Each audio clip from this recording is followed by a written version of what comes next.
तो मैं आप सभी को चरित्र सुना रहा था। द्वापरे समन प्राप्ति तृतीय युग परे जाता परा सराद्योगी वासभ्याम कलया हरे।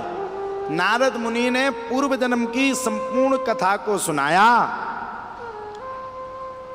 और संपूर्ण कथा को सुनाने के बाद नारद मुनि बड़े प्रेम के साथ प्रसन्न चित्त होकर के आनंद लेने के साथ ही साथ मेरे नारद मुनि बड़े प्रेम के साथ बता करके आए कि वेद व्यास जी कुछ मत करो, अब जीवन में एक कथा को आप लिख दो, आपका कल्याण हो जाएगा। बोले कौन सी कथा? श्रीमद् भागवतम शास्त्रम कलौकीरेण भाषितम।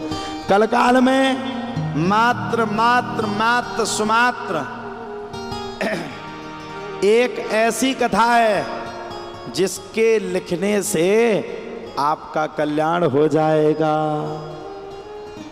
महाराज जब इतनी बातों को सुना तो सब बड़े भारी प्रसन्न हुए और सबके प्रसन्न चित्त होने के तत्पश्चात ही बड़े प्रेम के साथ आनंद पूर्वक वेद व्यास जी महाराज ने भागवत की कथा को बोला और वहां पर गणेश जी भगवान ने संपूर्ण कथा को लिखा। भागवत तो वैसे कही जाए मात्र 4 श्लोकों से बद्ध थी। कौन कौन से? अहिमेवा समेवाग्रे नान्याद्या सत्परम पश्चादहम यदि तच्चु यो विशिष्येत सो ऋतेर्थम यत् प्रतीयेत ना प्रतीयेत चात्मनि तद विद्यादात्मनो मायां यथा भासो यथा तमः यथा महान्ति भूतानि भूतेषु चासनो प्रविष्टान्य प्रविष्टानि तथा ते सुनतेष्वः एतावदेव जिज्ञास्यं तत्त्वजिज्ञासुना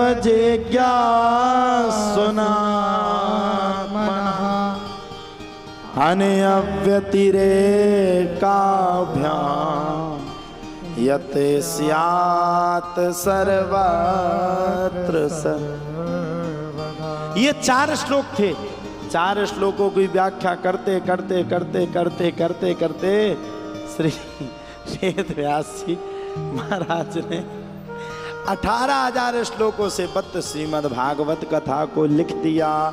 बोलो भागवत महापुराण की जय। श्री सुखदेव जी महाराज की जय। जय श्री सीता। अब जब संपूर्ण कथा को लिख दिया गया तो संपूर्ण कथा को लिखने के बाद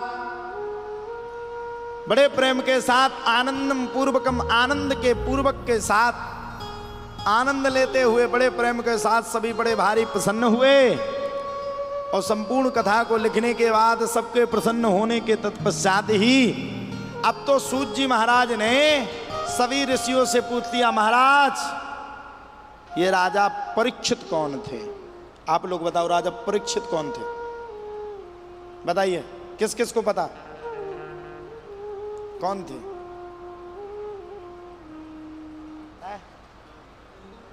वाह।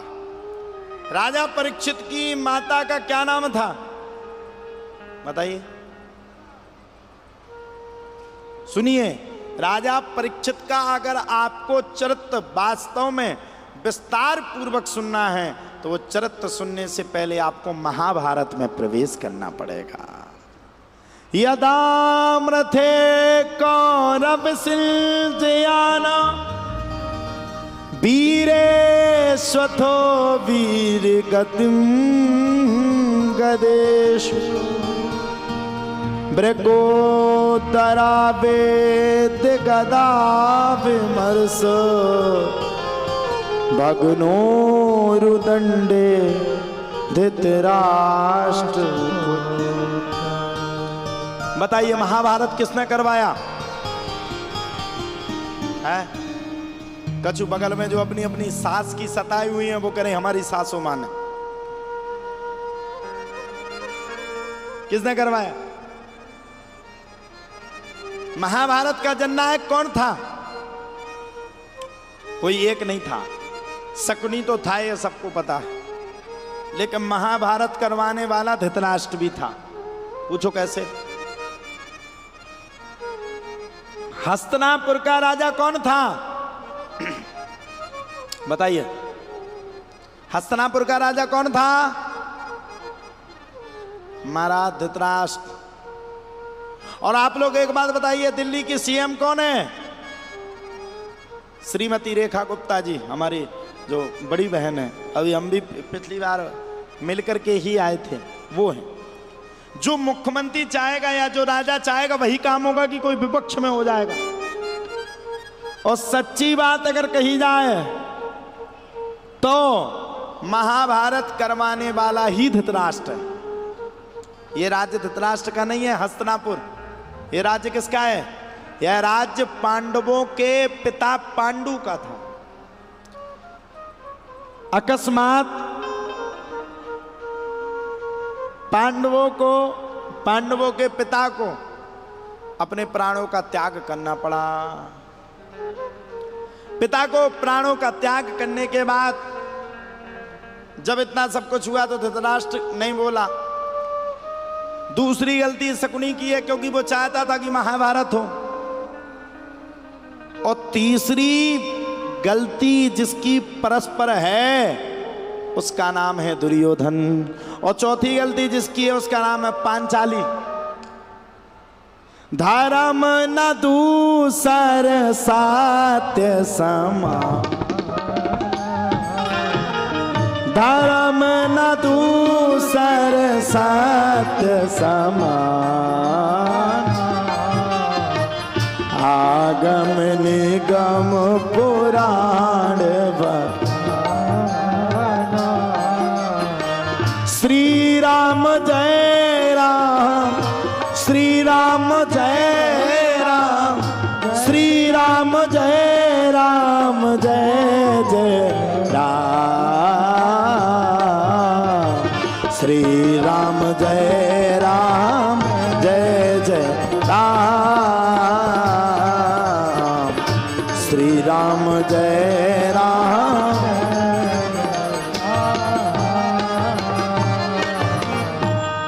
तो धर्म न दूसर सत्य समाना, आगम निगम पुराण बखाना। भगवान ने भी बार बार धृतराष्ट्र को समझाया। धृतराष्ट्र के भाई विदुर जी ने भी धृतराष्ट्र को समझाया। हमारे बुंदेलखंड में एक कहावत है, जिसने ना मानी बड़ों की सीख और ले कटोरा मांगी भीख। जिसने अपने से बड़ों की सीख को नहीं माना वो कटोरा लेकर के हमेशा भीख मांगने का काम करता है। विदुर जी महाराज ने बार बार समझाया। देखो यहां तुम लोगों को आगे बैठे नहीं मिल गया, वहां जाती तो पीछे मिलता। अच्छा आजकल लड़ाई ही कुर्सी की है। वहां देखो जैसे कैमरा घूमता वैसे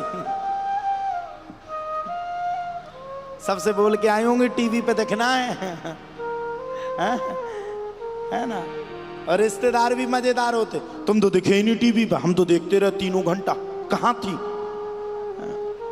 कछु परेशान है रील कैसे बनाए, कछु परेशान है दरबार में पर्चा कैसे बने, और कछु परेशान है भभूति कैसे मिले।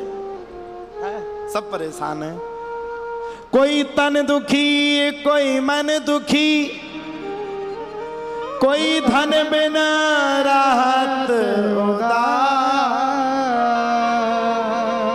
थोड़े थोड़े सब दुखी, सो सुखी राम के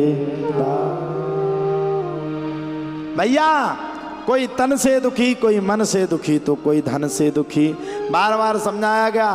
बार बार समझाने के बाद भी दुर्योधन ने किसी की बात नहीं मानी। पांडवों को 5 गांव दिए, तो 5 गांव भी बड़े खतरनाक दिए। कैसे गांव दे दिए? 5 गांव ऐसे दिए कोई कुछ भी नहीं था उसमें, कुछ भी नहीं था, कुछ भी नहीं था। 5 गांव में कुछ नहीं था। अरे इंद्रप्रस्थ नगरी जहां पर बनी, ये इंद्रप्रस्थ नगरी कोई ऐसी वैसी नगरी नहीं है। इसी इंद्रप्रस्थ नगरी का नाम था खांडव वन। हम सबके बीच में एक बिटिया भी आई थी अभी यहाँ पे, निशा। एक बार उसके लिए भी जोरदार ताली हो जाए। शायद जा रही है। बैठ जा बैठ जा, कथा सुन के जा बेटा। तो इसको कहते हैं खांडव वन। इंद्रप्रस्थ नगरी को कहते हैं खांडव वन। खांडव वन में भगवान ने जाकर के बड़ी सुंदर इंद्रप्रस्थ नगरी बनवाई। और इंद्रप्रस्थ नगरी बनवाने के बाद पांडवों ने कौरवों के साथ बैठ करके जुआ खेल लिया। जुआ का पता है क्या लिखा है? जुआ और किसी का ना हुआ। हाँ, जुआ खेलने वाला कोई एक दिन में 1 करोड़ कमा ले और कहो जुआ खेलने वाला कहो 1 मिनट में रोडपति हो जाए। इसलिए भैया जुआ खेलने वाले से हमेशा सावधान रहो। सावधान तय सुनो। अब तो महाराज पांडवों ने जुआ खेला, जुआ में सब कुछ खेल डाला। 5 पांडव सब कुछ हार गए, इंद्रप्रस्थ हार गए, भाइयों को हार गए। अंतिम समय में पांडवों ने क्या किया? अपनी पत्नी पांचाली को भी दांव पर लगा दिया और पांचाली को भी हार गए। मानो यहां गलती दुर्योधन की। पांचाली को अगर हार भी गए थे, एक प्रकार से अगर सोचा जाए, पांचाली को अगर हार भी गए थे तो पांचाली दुर्योधन की कौन थी? कौन थी बताओ जरा? भाभी। क्या इस प्रकार का अपमान दुर्योधन ने जो पांचाली का किया, क्या इस प्रकार का अपमान दुर्योधन को करना चाहिए था क्या? आप लोग बताओ, करना चाहिए था क्या? जिस प्रकार का अपमान दुर्योधन ने किया, और दुशासन ने पांचाली के बालों को खींच करके, दुशासन ने पांचाली के बालों को खींच करके भरी सभा में रख दिया। पांचाली ने उस समय सबके सामने हाथ जोड़े, लेकिन किसी ने भी पांचाली की हेल्प नहीं की। अंतिम समय में आकर के पांचाली भगवान के सामने खड़ी हो गई। और भगवान के सामने खड़ी होकर के उसकी दुशासन साड़ी खींचने लगा। तुरंत पांचाली भगवान को पुकारने लगी, हे बनवारी कृष्ण मुरारी, लाज रखो हे कृष्ण मुरारी, लाज रखो हे कृष्ण मुरारी। हे बनवारी हे गिरधारी, हे बनवारी हे गिरधारी, लाज रखो